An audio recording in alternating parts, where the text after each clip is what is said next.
Hello student, आपके Hindi classes में आपका स्वागत है। आज पढ़ाने जा रहे हैं अलंकार। अलंकार शब्द की रचना दो शब्दों की मेल से हुई है, अलम तथा कार।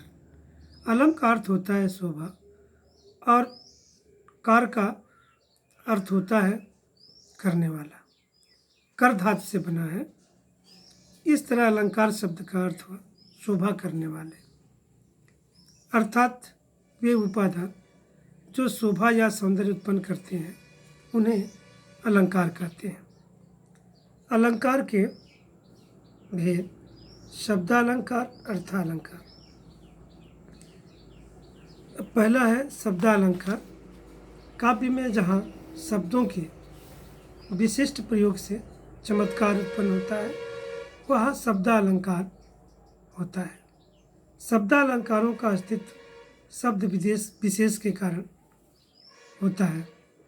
उदाहरण: यदि किसी शब्द विशेष के स्थान पर कोई अन्य समानार्थी शब्द रख दिया जाए तो चमत्कार समाप्त हो जाता है। उदाहरण के लिए, वर को छोड़ और वर ले लो। पंक्ति में वर शब्द के दो बार प्रयोग करने से चमत्कार उत्पन्न हुआ है। यहाँ पहले वर शब्द का अर्थ है पति तथा दूसरे वर का अर्थ है वरदान।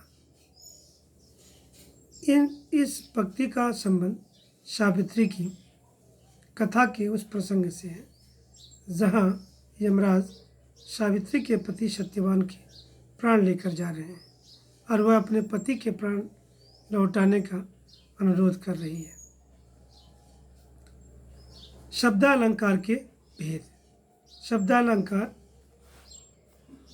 का भेद है: पहला अनुप्रास अलंकार, यमक अलंकार और श्लेष अलंकार। तो पहला अनुप्रास अलंकार। अनुप्रास के अंतर्गत आचार्यों ने शब्द की रचना करने वाले वर्णों के प्रयोग से उत्पन्न सौंदर्य या चमत्कार को लिया है। किसी कविता के सामान्य वर्णों की यदि आवृत्ति होती है या सामान्य वर्ण बार बार आते हैं तो वहाँ अनुप्रास अलंकार होता है। वर्णों की आवृत्ति शब्दों के आरंभिक वर्णों के रूप में, मध्य के वर्णों के रूप में तथा अंत के वर्णों के रूप में अर्थात किसी भी रूप में हो सकती है। अतः उदाहरण: मोर मुकुट मकराकृत कुंडल, अरुण तिलक दिए भाल। माँ वर्ण की आवृत्ति है। कल कानन कुंडल मोर पखा, उर्पय बनमाल विराजत है। क तथा वर्ण की आवृत्ति है। तरन तनुजा तट तमाल तरवर बहुछाए। त की आवृत्ति है। कालिंद कुल कदम्ब की डारन। क की आवृत्ति है।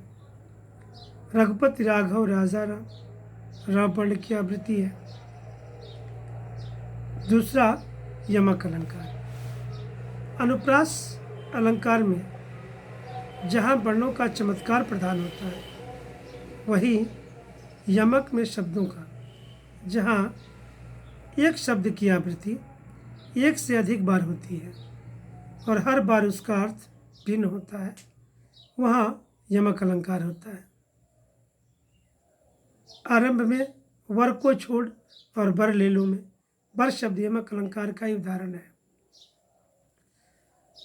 बापू को करनित दूर दूर, हर बरस बरस दिन आता है।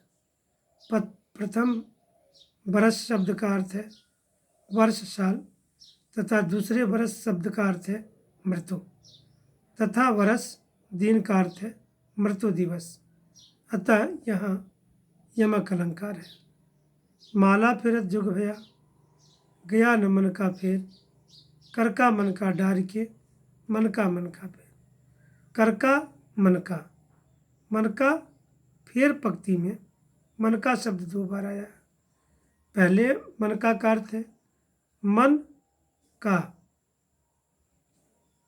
या माला का दाना।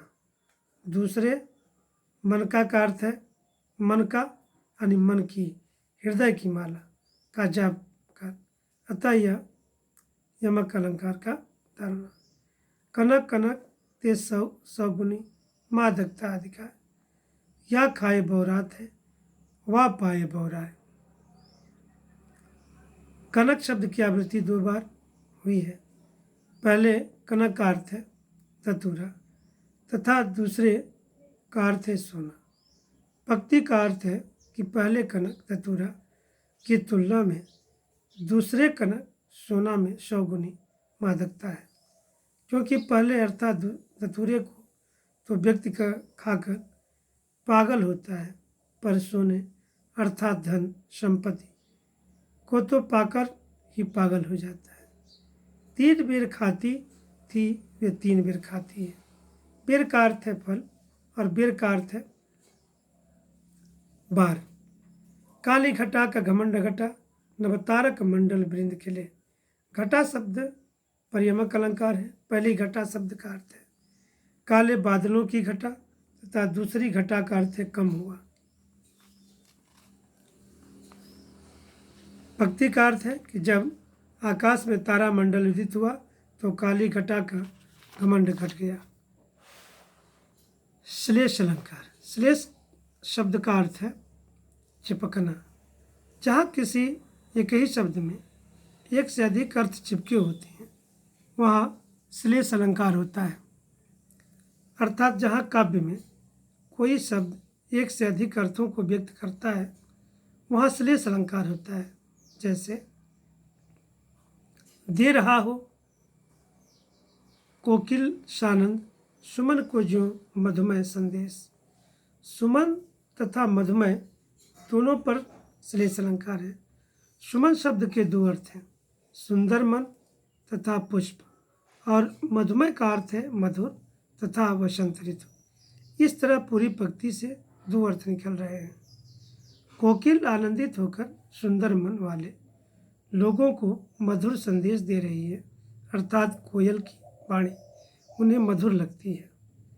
कोयल प्रसन्न होकर फूलों को यह संदेश दे रही है कि वसंत ऋतु आने वाली है। रहीमन पानी राखिए बिन पानी सब सोन, पानी गए न उबरे मोती मानुष चोन। यहाँ दूसरी पंक्ति में आए पानी शब्द के 3 अर्थ हैं। मोती के संदर्भ में चमक, मानुष मनुष्य के संदर्भ में इज्जत, तीसरा चूने के संदर्भ में जल। कविता का अर्थ है कि मनुष्य को पानी इज्जत बनाए रखनी चाहिए। यदि पानी चला जाए तो मोती मनुष्य और चूना उबर नहीं पाते। अगला उदाहरण है सुबरन को ढोढत फिरत कभी व्यभिचारी चोर। भक्ति का अर्थ है कि कभी व्यभिचारी तथा चोर तीनों ही सुबरन अर्थात सुवर्ण को ढूंढते फिरते हैं। यहाँ सुबरन सुवर्ण शब्द पर श्लेष अलंकार है और इसके 3 अर्थ इस प्रकार हैं। कवि के संदर्भ में सुबरन अर्थात सुंदर वर्ण, व्यभिचारी के संदर्भ में सुबरन अर्थात सुंदर वर्ण वाली सुंदरियाँ, चोर के संदर्भ में सुबरन अर्थात सुवर्ण या सोना। अगला उदाहरण है मधुबन की छाती को देखो सूखी कितनी इसकी कलियाँ। यहाँ कलियाँ शब्द पर श्लेष अलंकार है। इसके 2 अर्थ हैं, कली फूल बनने से पहले की स्थिति तथा यौवन आने से पहले की दशा।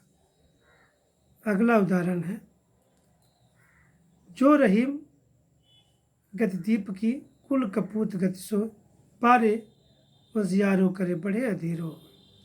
यहाँ बारे तथा बड़े शब्द पर श्लेष अलंकार है क्योंकि इन दोनों के 2 अर्थ हैं। कपूत कुपुत्र के संदर्भ में बचपन में, दीपक के संबंध में जलने पर बारे, कपूत के संदर्भ में बड़ा होने पर बाढ़े, दीपक के संदर्भ में बुझने पर बाढ़े। 2 एक अर्थ है कि रहीम के अनुसार दीपक और कुपुत्र दोनों के लक्षण समान होते हैं। दीपक जलता है तब उजाला करता है और कुपुत्र के कार्यकलाप बचपन में तो अच्छे लगते हैं पर बड़े होने पर अंधेरा फैला देते हैं। जबकि दीपक बढ़ जाने या बंद हो जाने पर अंधेरा फैला देता है।